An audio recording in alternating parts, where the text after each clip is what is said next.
बिस्मिल्लाहिर्रहमानिर्रहीम। अस्सलाम वालेकुम नाज़रीन, उर्दू लिटरेसी में आपको खुश आमदीद कहते हैं।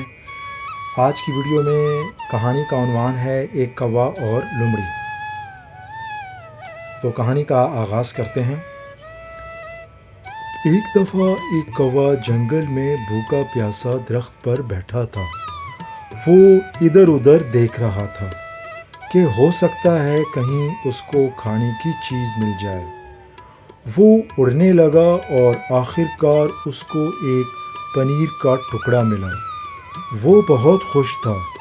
मुंह में पनीर का टुकड़ा लिए वो दरख्त पर बैठकर खाने लगा। इसी दौरान में एक लोमड़ी का गुज़र हुआ। उसने जब कौवे के मुंह में पनीर का टुकड़ा देखा तो उसके मुंह में पानी आ गया। लोमड़ी बहुत मक्कार थी। उसे एक तरकीब सूझी कि खुशामद से उल्लू सीधा किया जाए। लोमड़ी ने कौवे की तारीफ़ करना शुरू कर दी। मियाँ कौवे, तुम आज कितने खूबसूरत लग रहे हो। तुम्हारा ये रेशमी काला रंग और ऊपर से सुरीली आवाज़ में काएं काएं का गाना सुना दो तो लुत्फ़ दोबाला हो जाए। कौवा लोमड़ी के झांसे में आ गया। कौवे ने अपनी खूबसूरत आवाज़ में गाना शुरू कर दिया।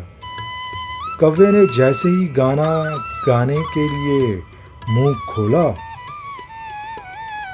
तो उसके मुंह से पनीर का टुकड़ा गिर गया। लोमड़ी कब से ताक में बैठी थी, उसकी जान में जान आ गई। उसने फौरन पनीर का टुकड़ा उठाया और वहाँ से चल दी। कौवे ने कहा, मेरा गाना तो सुनती जाओ। लोमड़ी ने कहा, अरे कौवे मियाँ, मेरे पास वक्त नहीं है, फिर कभी गाना सुनाना। नतीजा खुशामद बुरी बला है।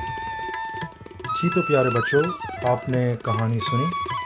उम्मीद करता हूँ आपको कहानी पसंद आई होगी।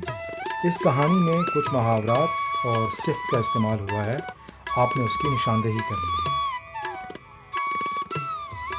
उसके बाद इस कहानी में मुश्किल अल्फाज के मानी तलाश करके उनको आसान लफ्ज़ों में लिखना है और दुरुस्त इमला की मशक़ करनी है। दुरुस्त इमला की मशक़ करने का तरीका ये है कि आप पहले लफ्ज़ों को देखकर लिखें और फिर अगले सफ़े पर ज़बानी लिखें। आपका बहुत शुक्रिया।